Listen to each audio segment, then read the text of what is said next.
오늘 요한복음 11장 23절로 24절의 말씀을 가지고 왜 영적인 공격을 받는가, 왜 영적인 공격을 받는가라는 제목으로 여러분과 함께 은혜를 나누고자 합니다. 오늘 이 간단한 두 구절은 주님께서 말씀하시는 것을 마리아가 잘 이해하지 못하고 있습니다. 예수님께서는 지금 현재 오라버니가 살아나리라고 말했는데 마르다는 분명히 말하기에 마지막 날 부활 때 살 것입니다, 이렇게 말씀하고 있는 것입니다. 이 부활의 메시지는 나사로를 살린다는 생명의 메시지입니다. 그런데 하나님의 뜻을 이해하지 못할 때 이렇게 엉뚱한 대답을 한다는 것입니다. 우리 스스로가 하나님의 뜻을 이해하지 못할 때가 가장 위험할 때이라고 생각할 수가 있습니다. 첫째, 영적으로 이해를 잘 못하는 이유는 하나님의 영광이라는 그 목적이 우리 마음속에서 흐려질 때 잘 분별하지 못하게 됩니다.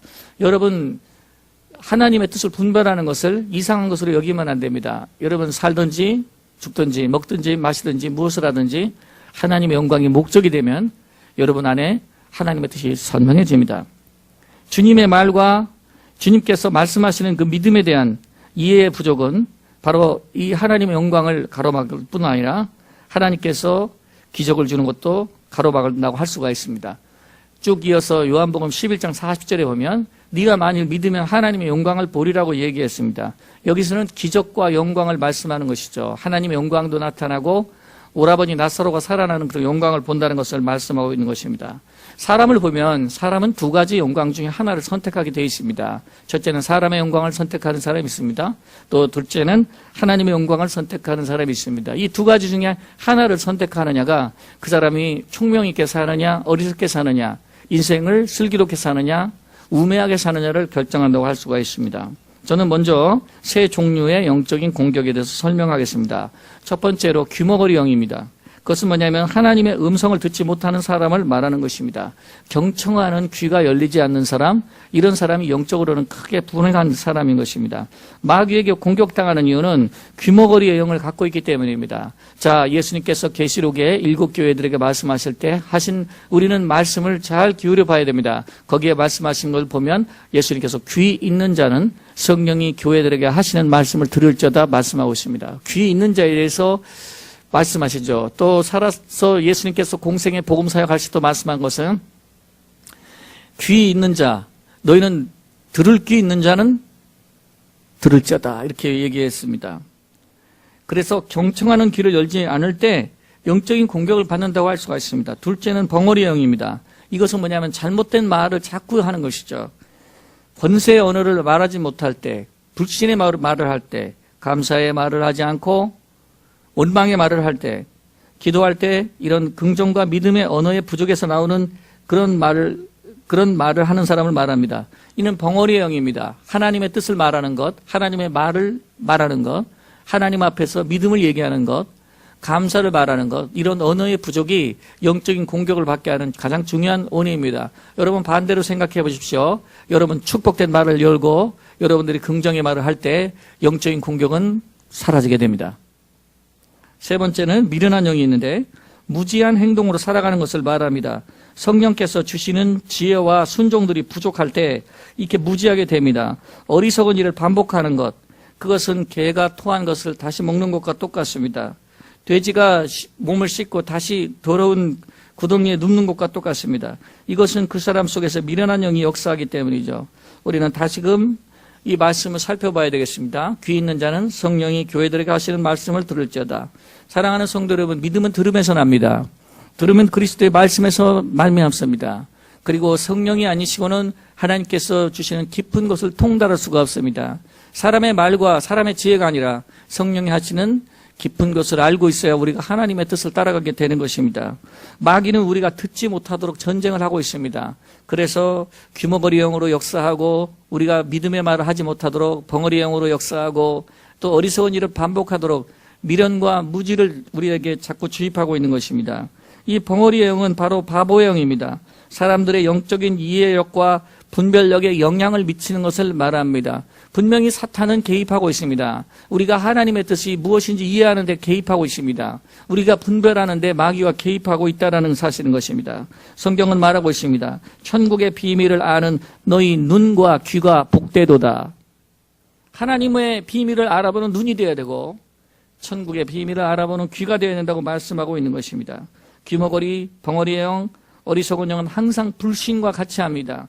하나님의 영광이라는 목적을 놓치게 되면 이러한 것들이 우리 속에 가려지게 됩니다. 보아야 되는데 보지 못하고, 들어야 되는데 듣지 못하고, 올바로 판단해야 되는데 하나님의 선하시고 기뻐하시고 온전하신 뜻이 무엇인지 분별하지 못한다는 것입니다.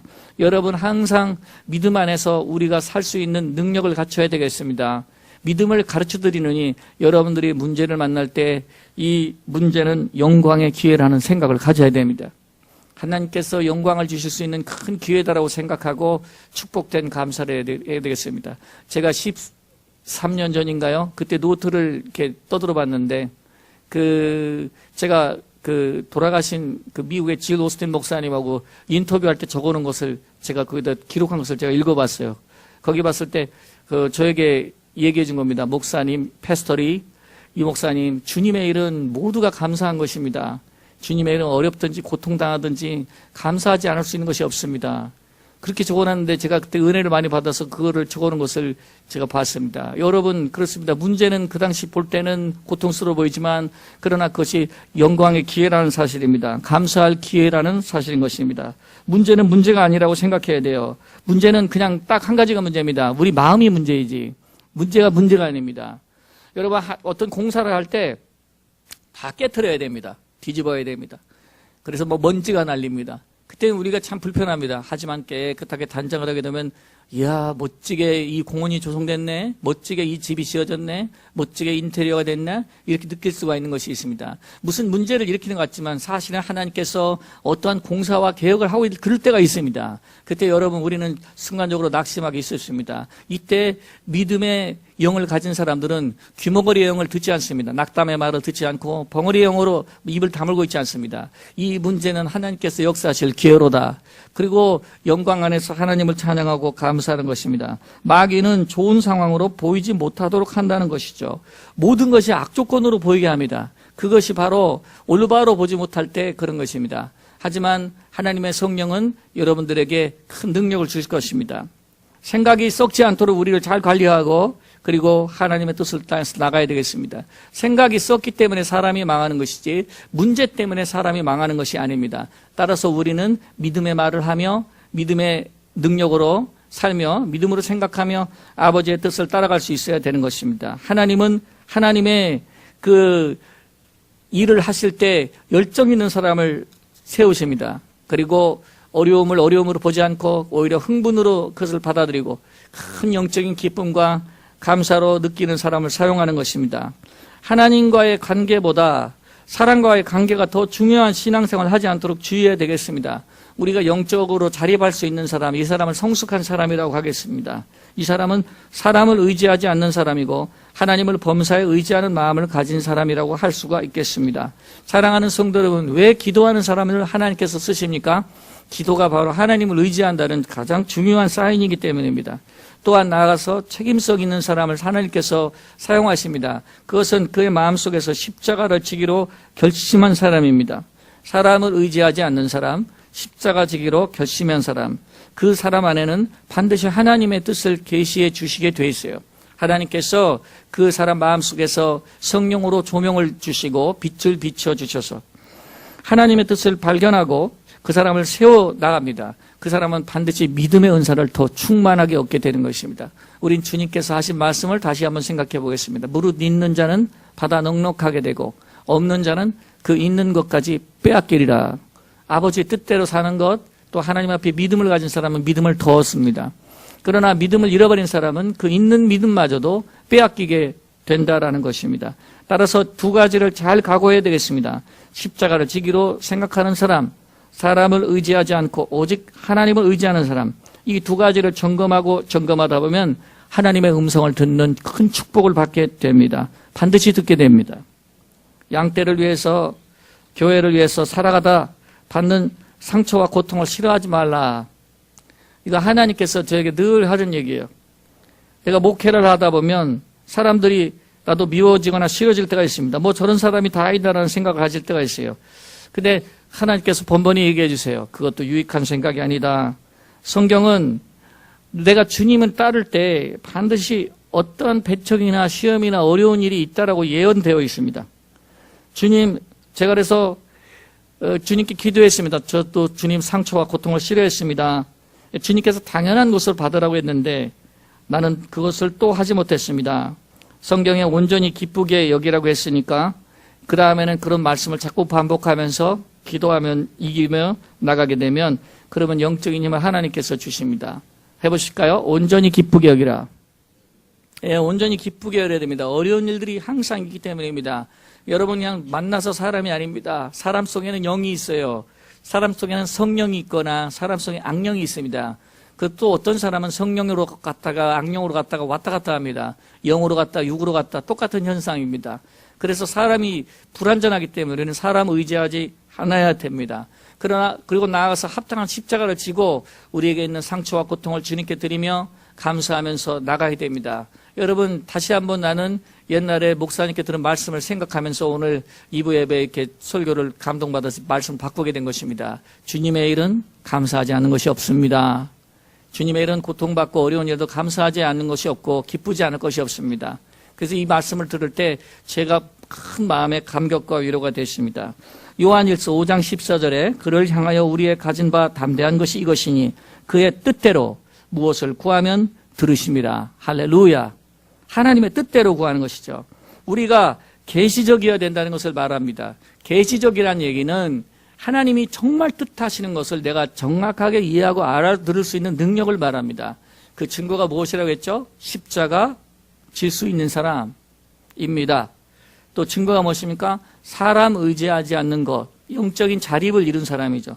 이런 사람에게 주어지는 것이 하나님의 뜻대로 구할 수 있는 능력입니다. 그러니까 그가 계시적인 사람이 되는 거예요. 언제나 주님의 음성을 듣고 주님께서 말씀하신 것을 알아들을 수 있는 사람이 되는데 이렇게 계시적인 사람이 될 때 담대해진다라는 거예요. 그를 향하여 우리의 가진 바 담대함이 이것이니 하나님의 뜻대로 내가 구한다는 것이죠.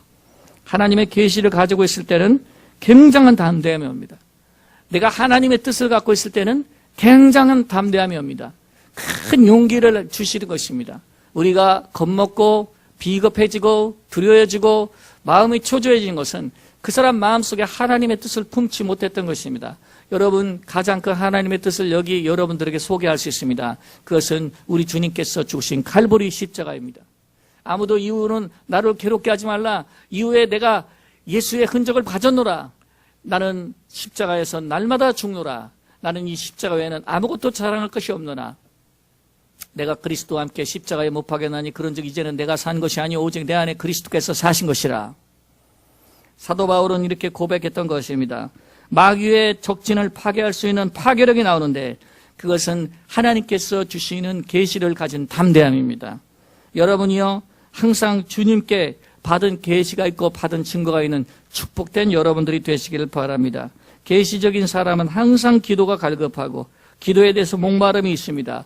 왜냐하면 하나님께서 들을 때 큰 생수가 느껴지고 그 생수를 맛볼 때 보이지 않는 것들이 보이며 들리지 않는 것들이 들리며 마음으로 깨달을 수 없는 것들이 깨닫기 시작하기 때문에 이 목마른 자는 복이 있다는 주의 말씀에 귀를 기울이시게 되기를 바랍니다. 우리 하나님의 성령은 진실로 여러분이 간구하고 기도할 때 기도를 가르쳐 주십니다. 이거는 방언으로 어떤 사람은 계시로 기도하는데 많은 사람들이 자신의 기도를 배워야 한다는 사실을 잘 모르고 신앙생활을 하고 있습니다. 우리의 기도는 성령에 의해서 배워야 합니다. 그런데 이것을 잘 모르고 신앙생활을 하고 있습니다. 또한 자신의 기도가 더욱 업그레이드 되기를 하나님께서 원하고 있다는 사실도 잘 알지 못하고 있습니다. 기도를 할 줄 아는 사람, 기도 가운데 들을 줄 알아야 됩니다. 이것이 영적인 기초가 됩니다. 성령께서 먼저 응답하시고 성령께서 듣게 하시고 하나님의 교회도 출발하게 하시고 주님의 제자들도 소명이 시작되게 하셨습니다. 성령이 너에게 임하시면 너희가 권능을 받는다. 이 권능은 다른 것이 아니라 하나님께서 계속 나타나시고 성령께서 듣게 하셨던 것입니다. 성령께서 주시는 방향을 따라갔더니 그 다음에는 각종 권능이 더해지고 주님의 역사가 일어나게 됐던 것이죠. 성령이 임하심이 언제나 먼저입니다. 성령이 임하심이 먼저 드러나고 하나님의 역사가 일어나기 때문에 주의 성령이 언제나 우리에게 와달라고 우리가 갈급한 마음을 갖게 되는 것입니다. 어떻게 하면 우리는 성령을 충만하고 믿음을 증가시키게 될 것인가를 생각해 보겠습니다. 먼저 나아가서 하나님 앞에 나와서 우리는 버리지 않는 죄를 회개해야 됩니다. 육체의 일은 현저하다. 그래서 늘 자신이 짓는 죄를 잘 점검해야 됩니다. 갈라디아서 5장 16절에 내가 이르노니 너희는 성령을 쫓아 행하라. 그리하면 육체의 욕심을 이루지 아니하리라. 육체의 소욕은 성령을 거스리고 성령의 소욕은 육체를 거스리냐니 이 둘이 서로 대적함으로 너희의 원하는 것을 하지 못하게 하려 함이라. 너희가 만일 성령의 인도하시는 바가 되면 율법 아래 있지 아니하리라. 육체의 일은 현저하니 곧 음행과 더러운 것과 호색과 우상숭배와 술수와 원수를 맺는 것과 분쟁과 시기와 분냄과 당짓는 것과 불리함과 이단과 투기함과 술취함과 방탕함과 또 그와 같은 것이라. 전에 너희에게 경계한 것 같이 경계하노니 이런 일을 하는 자들은 하나님의 나라를 유업으로 받지 못할 것이라고 말씀하고 있습니다. 나아가서 여러분, 이러한 육체의 죄를 회개하고 버리는 동시에 불신앙적인 태도를 철저히 다 버려야 됩니다. 불신앙에서 나오는 것이 두려움입니다. 두려워하지 말라고 주님께서 말씀하셨죠. 이 말씀은 불신하지 말라라는 말과 똑같습니다. 여러분들이 두려워한다면 그만큼 불신이 강한 것이고, 여러분들이 담대하다면 하나님의 계시가 있어요. 담대한 사람은 하나님의 뜻이 있어요. 담대한 그 안에는 마음의 믿음이 있습니다. 끝까지 믿음이 있어요. 무엇이든지 두려움으로부터 오는 것이기 때문에 이 두려움을 내쫓아야 됩니다. 두려움을 내쫓는다는 말은 불신을 내쫓는다는 것을 말해요. 우리 안에 죄악된 것들을 내쫓고 불신을 내쫓기 시작할 때 우리 마음은 강하고 담대해지며 하나님의 뜻과 계시로 충만해질 수가 있게 되는 것입니다. 두려움은 많은 상처를 또한 우리에게 가져옵니다. 하지만 하나님께서 주시는 평안을 우리에게 주실 때 우리는 가장 큰 실력을 발휘할 수 있는 것입니다. 사명을 감당하지 못하게 하는 것, 아버지의 응답을 받지 못하게 하는 것, 무슨 일이든지 시행하지 못하게 하는 그 모든 근원을 살펴보면 두려움입니다. 무슨 일이든지 사람을 망하게 하는 것이 두려움이요, 회피적인 자세라는 것입니다. 사랑하는 성도 여러분, 주께서 여러분들에게 하나님의 뜻과 계시를 알려주시고 여러분들이 당당하고 충만하여 모든 일에 분명하고 선명하며 아버지께서 주시는 확신을 갖고 모든 일을 하실 수 있게 하시기를 축원합니다. 나아가서 비판적인 태도를 버려야 됩니다. 비판하지 말라는 것은 인간이 허물과 실수, 투성이기 때문에 어느 누구도 비판하지 말아야 됩니다. 사람의 허물을 보기 시작하면 한도 끝도 없이 나옵니다. 완벽주의자들이 있죠. 이 완벽주의자들이 비판을 좋아합니다. 하지만 이 완벽주의자들을 보세요. 완벽주의자를 치고 완벽한 인간이 하나도 없다는 사실인 겁니다. 완벽스럽게 보이다가 뭔가 불완전해요. 완벽한 인간은 오직 주님 외에 이 세상에 하나도 없다는 것을 기억해야 됩니다. 사랑하는 성들은 비판은 마귀의 역사예요. 하지만 칭찬과 격려는 성령의 역사라는 것을 압니다. 많은 사탄의 역사 이 뒤에는 비난이 시작되고 있습니다. 비난 뒤에 어떠한 악한 사건이 이루어지게 만듭니다. 격려는 성령의 역사입니다. 낙담시키는 말과 거짓 송사와 거짓 사실을 담은 비난은 마귀의 그 본질이며 마귀의 근원입니다. 제가 그 전에 10몇 년 전인가 어떤 사람이 저에게 이런 질문을 했어요. 그거를 제가 일기에다 적어놨는데 또 아침에 새벽 4시에 읽다 보니까 일기에 적어놓은 내용이 있더라고요. 그래서 그대로 한번 읽어보겠습니다. 목사님, 나에겐 왜 오랫동안 축복과 믿음이 열리지 않았는지 궁금합니다. 어떤 형제가 나에게 질문한 겁니다. 질문해온 사람에게 내가 몇 가지 기본적인 것을 질문해봤어요. 형제님, 11절 정확하게 하셨나요? 주일과 주일 성수를 정확하게 하고 계신가요? 혹시 담임 목사나 교회 형제들과 불화한 점은 없습니까? 정기적인 예배 생활이나 교회 생활들을 제가 물어봤어요. 그리고 기도 생활을 물어봤습니다. 한결같이 문제가 없는 게 없었어요. 11조도 제대로 안 하고 담임 목사님과도 대화도 않고 지내고 형제들과 싸워가지고 교회에서 원수는 한 7명 정도 있고, 그 다음에 정기적인 예배 생활에 구멍이 뻑뻑 나 있습니다. 기도를 얼마나 하십니까? 기도 안 한 지가 지금 몇 달이 됐는지 알지도 못한다고. 성경을 얼마나 보시고 계십니까? 했더니 성경이 이제 먼지 묻은 거 털어서 주일날 툭툭 오는 거죠. 여러분, 하나님이 살아계세요. 그렇게 믿는데 당연히 안 열리는 게 그게 진짜 하나님이죠. 진짜 하나님이죠. 우리가 정확하게 믿으면 하나님 정확하게 역사하십니다. 사랑하는 형제자매 여러분, 자기의 법이 아닌 하나님의 법으로 하나님을 섬겨야 될 것입니다. 우리가 따라갈 때 자기의 법으로 섬기고 육체의 법을 따라서 하나님을 섬기기 때문에 범사에 어려운 것입니다. 결론의 말씀을 맺겠습니다. 우리는 하나님의 법으로 섬겨야 하나님의 사람들입니다. 우리는 세 종류의 영적인 공격을 배워야 되겠습니다. 귀머거리의 영입니다. 잘 들으십시오. 벙어리의 영입니다. 여러분의 입술을 열어서 말씀과 믿음과 창조적인 언어를 하게 하시기를 구하십시오. 미련한 영입니다. 그것은 왜 미련해지냐? 지혜의 근원이신 하나님을 경외하는 것을 잊어버렸기 때문입니다. 귀 있는 자는 오늘 열리고 듣고 가는 이 시간이 되시기를 바랍니다. 우리 기도하겠습니다. 오 아버지여, 주님의 은혜를 감사합니다. 아버지께서 사랑하시는 자들을 불러주신 것을 감사합니다. 성령이 오셔서 우리의 모든 눈과 마음을 열어주시옵소서. 아버지의 뜻과 하나님의 계시와 접촉해서 하나님의 은혜 가운데 살 수 있는 아름다운 믿음의 사람들이 되기를 기도합니다. 모두에게 인도함 주옵소서. 예수님의 이름으로 기도합니다.